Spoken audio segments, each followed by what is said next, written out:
So hello everybody. Let us start with the next session that is based on Hadoop. So before we know what is Hadoop, let's have a fair bit understanding of distributed computing all about. It will give us knowledge about where does Hadoop come from. Hadoop actually has its roots from distributed computing, or you can call it parallel processing also. So parallel processing involves taking a large task, dividing it into smaller tasks, and then working on each of those smaller tasks simultaneously. The goal of this divide and conquer approach is to complete the larger task in less time than it would have been taken to do it in a one large chunk. So Hadoop basically came into introduction when we were started working on big data, when it becomes unmanageable to handle large amounts of data, and when the data science field came into existence, then the frequent use of Hadoop also started. So Hadoop has its roots from web, or you can say large amount of data that has been created. So agenda of this session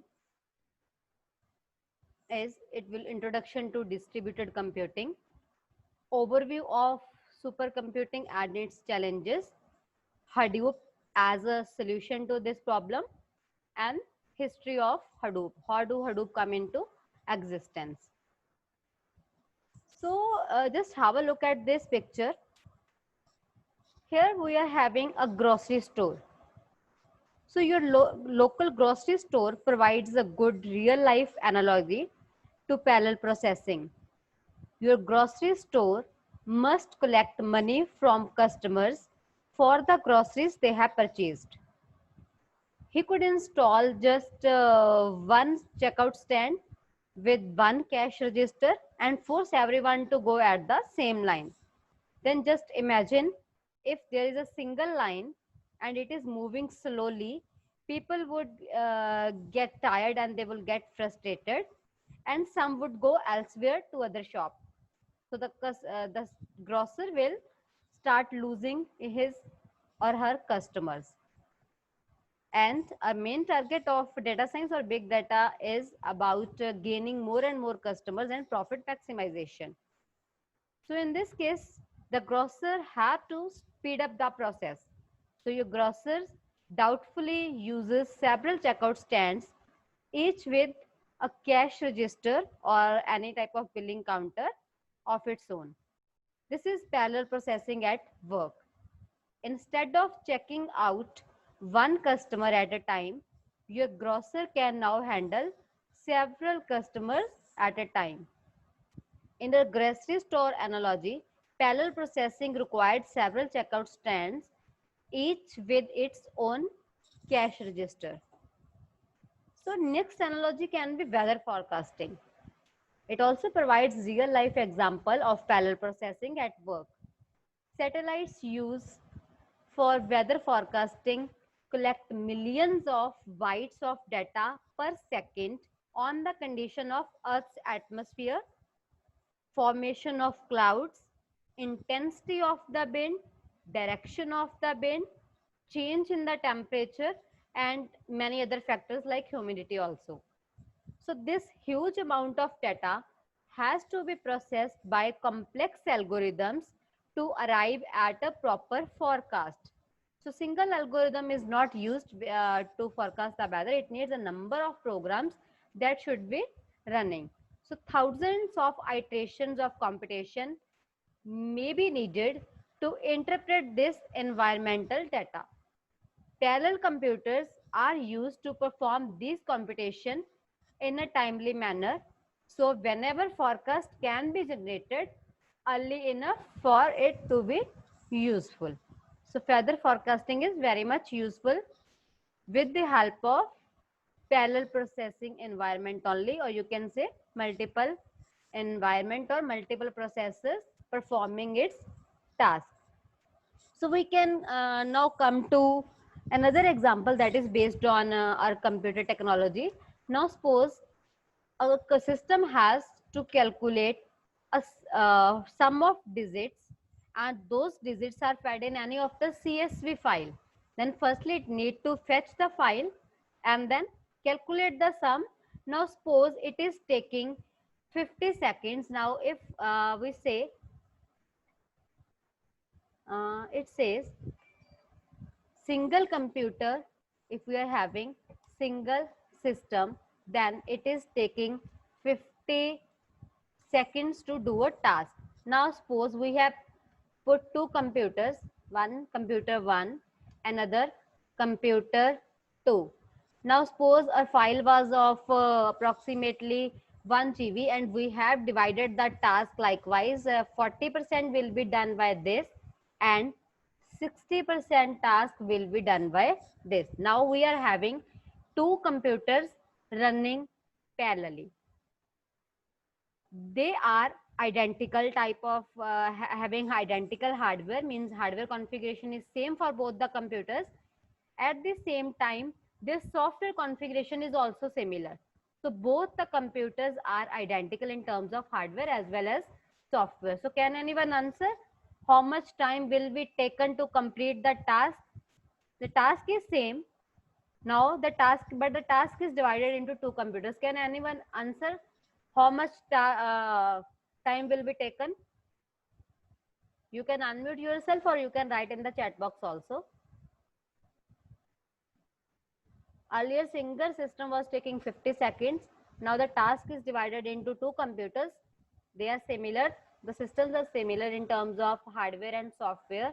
Now, what will be the total time taken? So many of you might be thinking that the time taken to complete this task, time taken to complete this task will be 25 seconds. But this is actually wrong answer. Here the time taken will be 30 seconds. Now if single computer was performing the task in 50 seconds, two computers together they are trying to perform this task, they are taking 25 seconds, then here the system will be taking in total 30 seconds. And this is actually happening. Let me tell you the reason why this is happening.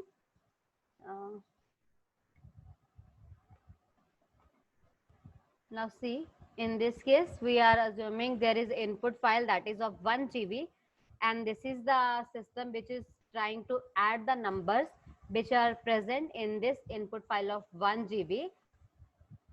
And let us consider this file as a CSV file, Excel file. It consists, or you can say any notepad file which consists of comma separated data sets, and the total size is 1 GB. And this computer is any desktop or laptop. It is having software that can scan all the numbers one by one and then add the numbers, and it is giving the total sum of 10,000, and the time taken is 50 seconds in this case if the single computer is working.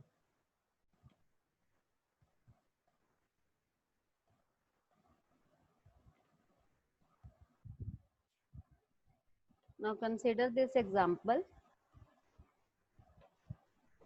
See here, we have divided the task among two systems,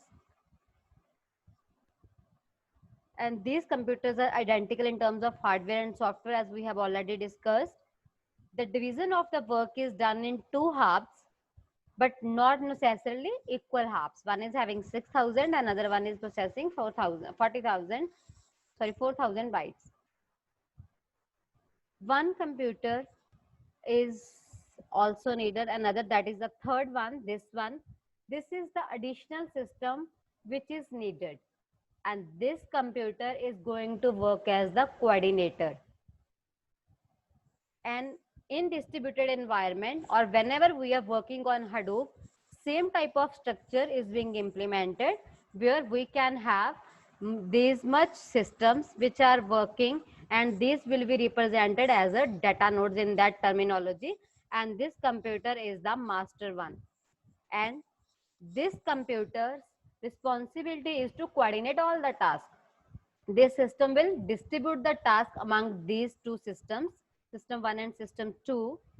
And when then system 1 and system 2 are processing, they will produce the result and send the final result to the third computer that was acting as the coordinator, which is the master one. So in this case, sum produced will be 10,000, but the total time taken is 30 seconds. The reason behind this is where we need to know where these extra 5 seconds are going on. Then the simplest answer is this 5 second is overhead for third computer to divide the task and collecting the results from two computers and then processing the final result and producing the final result as the output.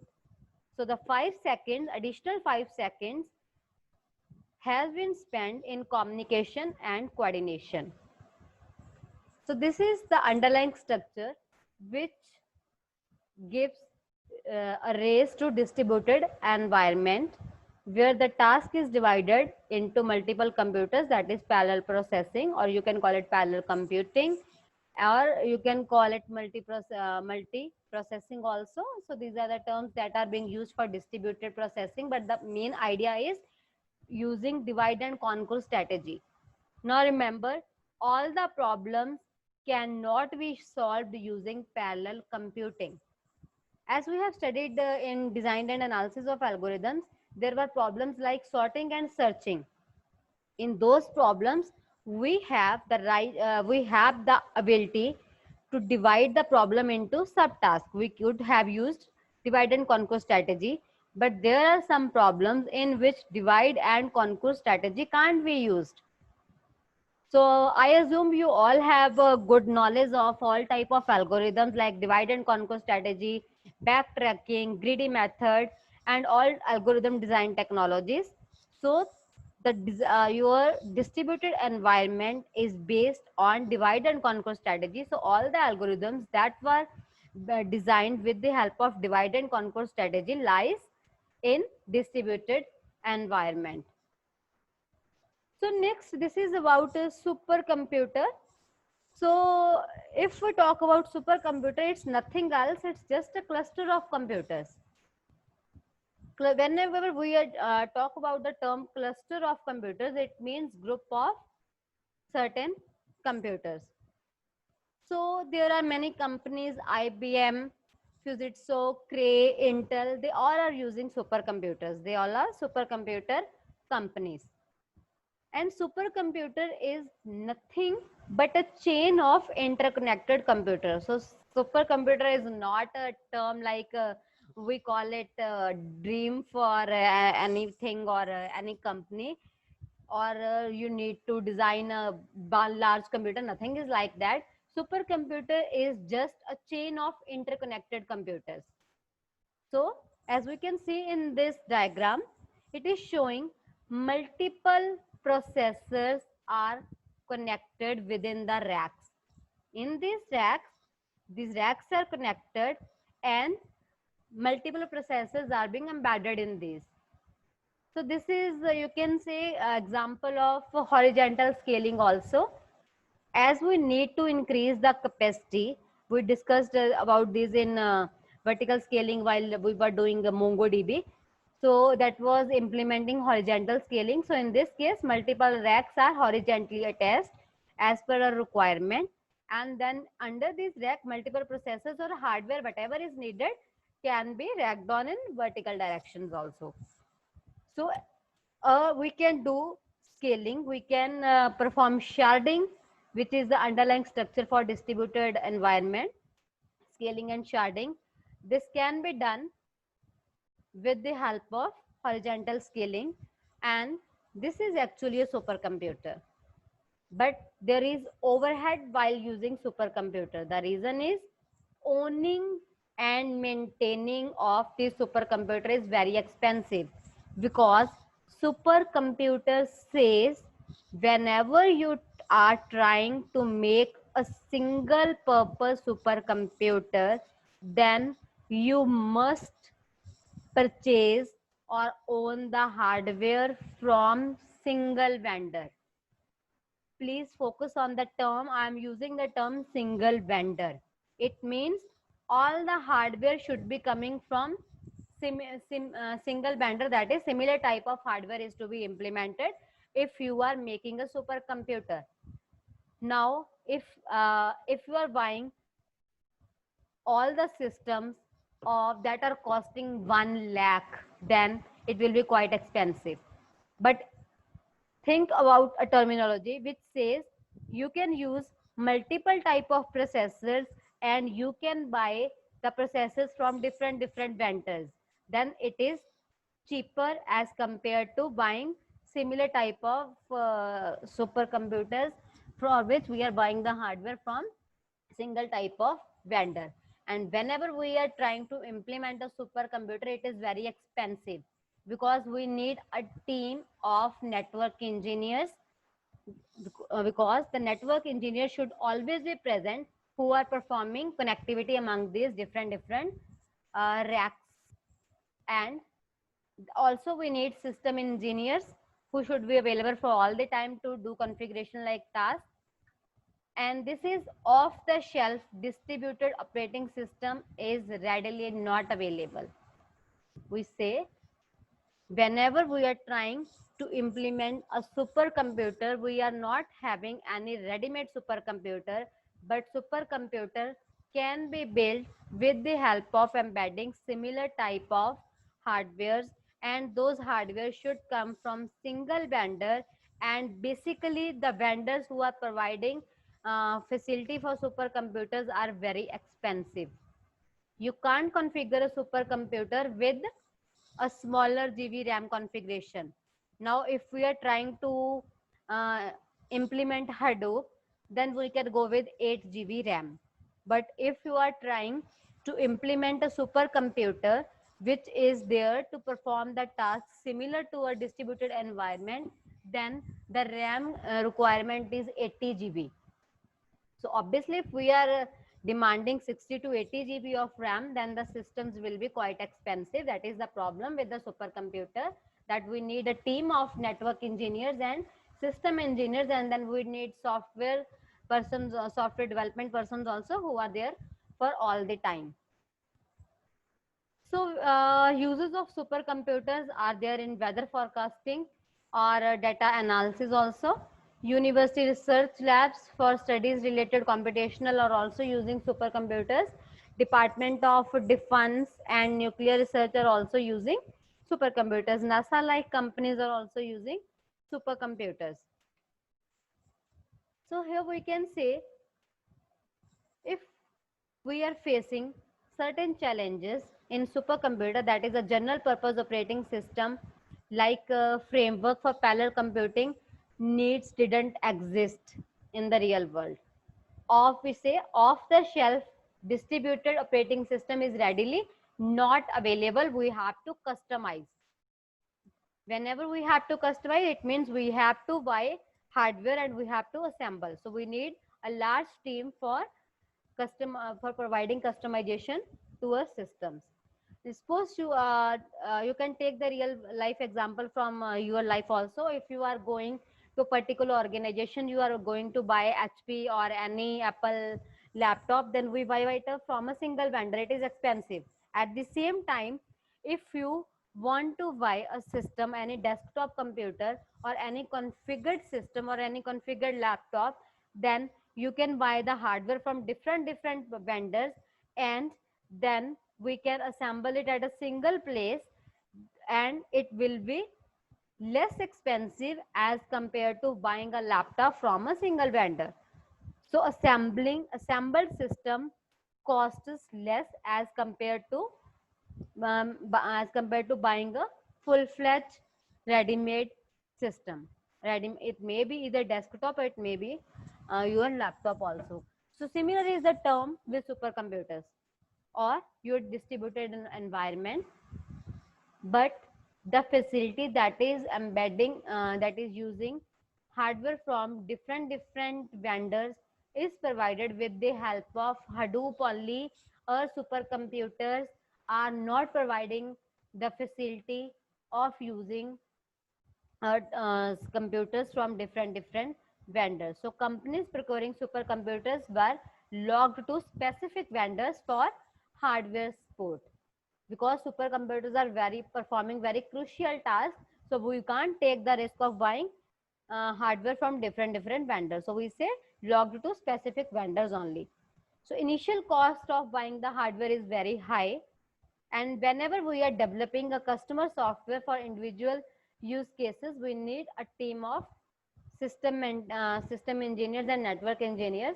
There is high cost of software maintenance and upgrades which has to be taken care in-house the organization using a supercomputer.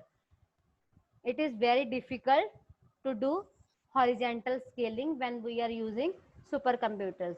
But if we work on Hadoop, then horizontal scaling is much easier. But with supercomputers, it is difficult to do horizontal scaling because of the cost factor and the number of persons required in that. So if any company wants to own its distributed operating system, then what is the solution? Because every company can't buy a supercomputer. Every company can't afford a supercomputer. Then, but it is the need of every company that it has to work in distributed environment. So can anyone tell what is the solution?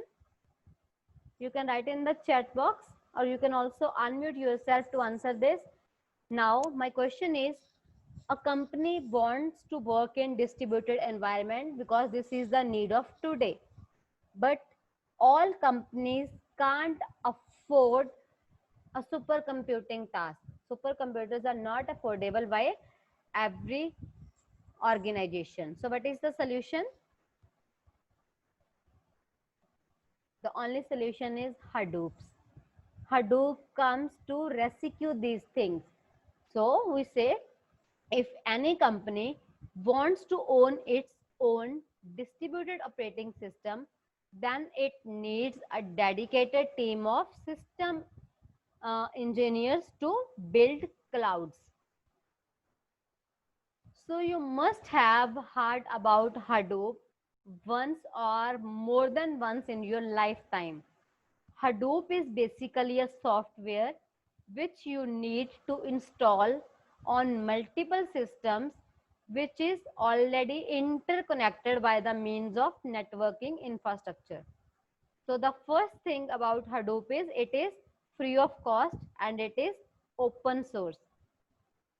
But it is not a full-fledged distributed operating system, but at the same time, it already sits on the host operating system, which can be Windows, or you can experience it on any of the operating system which is already pre-installed on every computer which is belonging to a part of a cluster.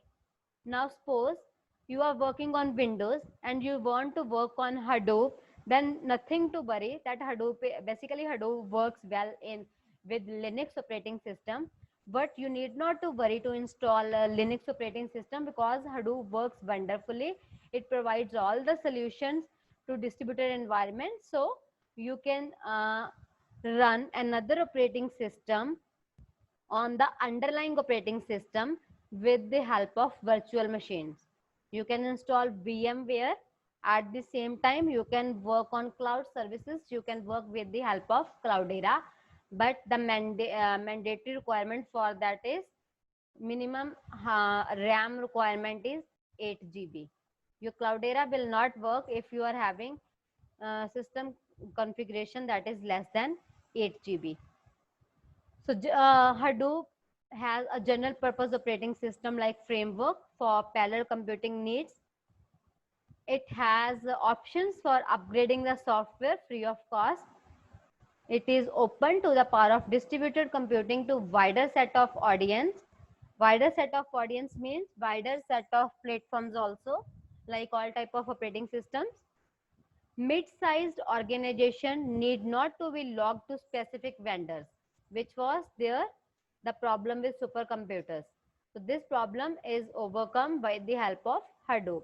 So Hadoop works on commodity hardware. We will discuss in detail about commodity hardware in the next session. So the software challenge of the organization having to write proprietary software is no longer the case. Hadoop is basically open source framework for storing data and running applications on clusters. It provides massive storage for any kind of data. Any kind of data means unstructured data and semi-structured data, that is the need of big data analytics. Enormous processing power and the ability to handle virtually limitless concurrent tasks or job in parallel.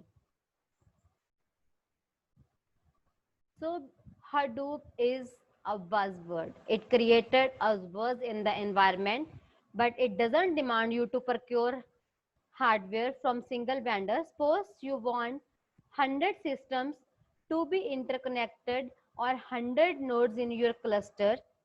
The word node here means a single system, and cluster is basically a group of machines interconnected. Here we are using two terms. One is node, another one is cluster. So I am uh, clarifying about these two terms. Node simply means a single system, and cluster is basically a group of machines that are interconnected. So here Hadoop allows you to have these systems from multiple vendors as per your choice, and company is free from paying huge amount of premium to a single vendor in terms of hardware and software requirements. So as the World Wide Web grew in the late 1900s and the early 2000s, search engines and indexes were created to help to locate relevant information that is aimed the text-based context. In the early years, search results were returned by humans, but as the web grew from dozens to millions of pages, automation was needed. So the web crawlers like this, the web crawlers were created many as university-led research projects, and the search engines startup took off like Yahoo, Alta Vista, and many more. So this was the age, that is from 90s to 2000, when the internet boom. The need of the hour was scalable web search engines. So major players in this business of internet search engines were back like Yahoo and Alta Vista, and many others came in existence. So now we have a basic look at evolution of Hadoop from internet search engines. So one such project was an open source web search engine called Nutch, the brainchild of Doc Cutting and Mike Carafella. They wanted to return web search results faster by distributing data and calculations across different computers, so many tasks could be accomplished simultaneously. During this time, another search engine project called Google was also in progress. It was based on the same concept, that is, storing and processing data in a distributed environment, automated way, so that the relevant web search results could be returned faster. In 2006, in 2006, Cutting joined Yahoo and took with him the Nudge project as well as ideas based on Google's early work with automating distributed data storage and processing. The Nudge project was divided. The web crawler remained as Nudge, and the distributed computing and processing portion become Hadoop. I'm repeating this term. So the Nudge project was divided into two portions. One was the web crawler portion that remained as Nudge, and the distributed computing portion, the second portion, that was distributed computing portion and processing, that became Hadoop. It was named after cutting the sun toy elephant, that was named as Hadoop. That's why whenever you have a look at Hadoop, then its sign is a toy elephant. So in 2000, after that, in 2008, Yahoo released Hadoop. So we say in 2008, Yahoo released Hadoop as open source project, and but today's Hadoop's framework and ecosystem of technologies are managed and maintained by the non-profit Apache Software Foundation, that is ASF, a global, which is a global community of software developers and distributors. So this was how Hadoop came into existence. Started from simply scalable search engine, growing internet requirement. Then the person's job cutting and university who was working as a Washington University in collaboration with Nudge in 2001 and 2002. This then Google came into existence, and in 2006 they joined Yahoo, and in collaborate, then Yahoo took over the framework. When it got divided, one part was web crawler, another part was distributed environment or parallel processing, and Yahoo took over the role of distributed and parallel computing, and it took full control of Hadoop. And after that, nowadays, when we talk about nowadays, Hadoop was overcome or taken by a non-profit organization, that is Apache. So Apache is Apache framework, ASF Foundation, that is Apache Software Foundation, is a global community of software developers and contributors that are running a non-profit organization, and they are providing all the features that are needed to provide to work with Hadoop. That's why Hadoop came free of cost. So next is, why is Hadoop important? Why we need to study about Hadoop? So the first is, it provides the ability to store and process huge amounts of data, of any kind of data, quickly, with data volumes and varieties constantly increasing, especially from social media and the Internet of Things. So this is the key consideration. We have to process and store huge amounts of data on any kind of data quickly. That is unformatted, unstructured, and semi-structured data. So we need underlying framework or platform that handles that unstructured data. So next is the computing power. Hadoop's distributed computing model processes big data very fast. The more computing nodes we can use, the more processing power you have. So here we say, if we're working with 10 nodes, we can, and we need the result a little bit faster, then we can add 5, 10, as many number of nodes as it is needed, because Hadoop provides the facility of horizontal scaling. We can add n number of nodes, and what is node? Node is simply a system on which Hadoop is running. So we can attach n number of nodes in the distributed environment to process the task at a faster rate. And the next one is fault tolerance. So data and application processing are protected against hardware failure. If a node goes down, jobs are automatically redirected to other nodes. Just like a parallel processing environment or multi-processing, when any of the processes stops working, there are other processes available that will start processing its task. So similar to that, you can process the data by other nodes.